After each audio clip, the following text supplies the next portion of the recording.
Boundaries and borders. Is that a biblical concept or not?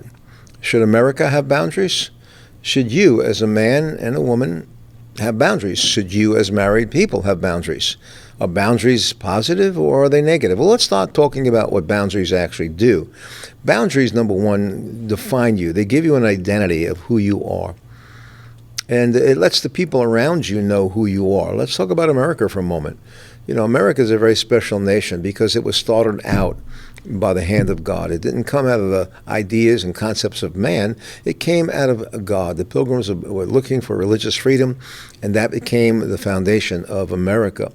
Our Constitution is based on biblical principles. If you read the Constitution, the preamble, the Bill of Rights, you're going to see biblical principles because many of the writers or those that were influenced the Constitution were men of God and women of God.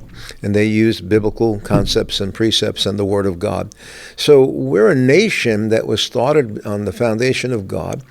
And having that boundary is very, very important so that whenever we take in immigrants, the idea of having immigrants come is good, not a bad idea, but they need to know what our identity is. And they need to confine themselves to aligning themselves up with the identity that America is. The problem of not having boundaries is that waters down our identity. We fail to recognize who we are. You know, I mean, there are many nations that have more than one language. They speak 4 or 5 different languages, and there's a lot of division and strife. And really, there's not a real strong identity of what that nation is going to do and accomplish. But America is based on the language known as English. Okay, we speak English. But we see today that we have a lot of people now wanting to change that and bring whatever language they have from where they come from and try to infiltrate that into this nation. And not just only that, they want to bring their culture into where we are and infiltrate that as well, taking away from the identity of what America is. Now, don't get me wrong, I come from immigrant parents and grandparents. They came from Italy, and they did bring their culture, but they had to go through a rigorous training and actually teaching of what America stood for. And they had to be willing to live by the rules and regulations and the concepts of what America was about. And they added to America and its strength. So immigrants can add to the nation great strength and great addition to the culture we have, but it's not changing the culture, it's adding to it. It's not changing our identity, it's actually enhancing our identity. So without boundaries, without borders, we lose our identity. And that's exactly what's been happening to America. We've had people come from all over, which we don't mind, but it's a matter of them coming in the correct way, learning about who we are, what we believe, what we stand for, what our Constitution is all about, and what our goals are, and what we really want the world to know about America. That has changed over the last 5, 7 years, maybe 8 years, and it's affected us in a tremendous way. I think that's one of the reasons that we consider America not a Christian nation anymore, because we've taken in everybody, anyone who wants to change us, rather than wanting to conform to who we are. Now, listen, if you were so happy where you were, you would have stayed there. The fact is that you were leaving because you saw that in America there was something very special. There was a freedom that you never had. There was a value system that you never really were able to experience. There was leadership that was really caring about people. And so, therefore, you wanted to leave where you are and come here. But you didn't come here to change us. You came here to join with us and to become one like us. And that can only happen if immigration is done correctly and we train people before they come in. I remember, having the great opportunity to watch some of our immigrants become citizens and the classes they went through and the wonderful prestige that they had. It's interesting that those that have been here for a longer time that have gone through that process, they really don't like the fact that immigrants are coming in unattended, untrained, and many times even unwelcome, but just coming in because there's no borders. And they're upset about it because they work really hard to be what America should be, and they made America even stronger, and they want to keep it the way it is. It's interesting, maybe more so than those that are born in America. But you see, that has to be a change where we are now. And we know that that's going to happen with our new president and the new government. And there's going to be resistance to it because there are those that want to destroy America. There are those that don't like our identity. You know what I say, if you don't like our identity, go someplace where you like it.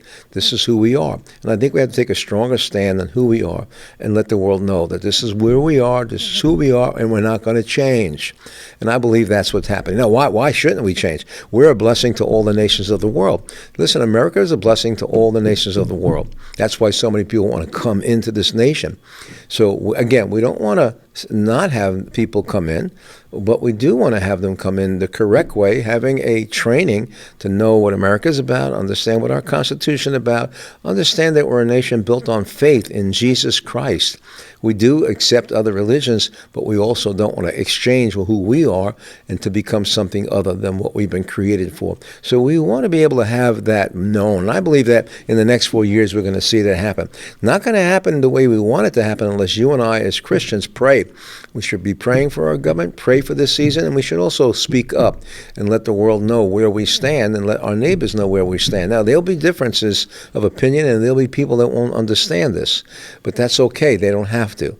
All we have to do is go back to the history of America and realize how great this nation was and where we are today. We were losing our influence in the world, being the light of the world and the salt of the earth. We're losing our ability to make a good announcement, a good the choices and decisions, and a good message to the world we live in, so that others can also want a prototype like us.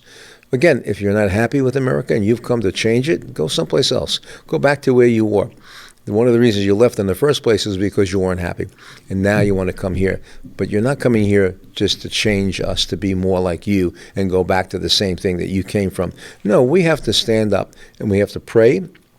As Christians, we have to make our voice be made known, and we have to recognize that this is a God thing. This is not something that's devilish. This is a God thing. Every nation should have their own boundaries, their own identity, so you know where you're going to go. Where are you going to go? What choice you want to make? You want to be identified with that? Go over there. You want to be identified with this? Come over here. This way you have a choice. Identity is important, and God has created us to have that identity in the world that we live in. Now, you can take that same concept of boundaries and identity and bring it to your own life.